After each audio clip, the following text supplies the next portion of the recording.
Hello! To change lock screen wallpaper on Samsung Galaxy S25 Ultra, first of all you have to go into the settings. From here scroll down and go into wallpaper and style, and here we have the button to change wallpapers, so let's press on this one, and now we can set up the wallpaper from featured wallpapers.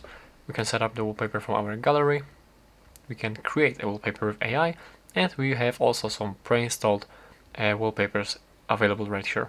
So all you have to do is simply select any wallpaper that you like, and here you can change we want to change the lock screen wallpaper, so we have to leave this lock screen selected and unselect the home screen. And now we will apply the changes to the lock screen, and now press next. And here is the peer review of our wallpaper, and we can't actually pinch and crop it, but here is our wallpaper, and we press done. Just like this. And that's basically how to change the wallpaper on the Samsung Galaxy S25 Ultra. Thank you for watching.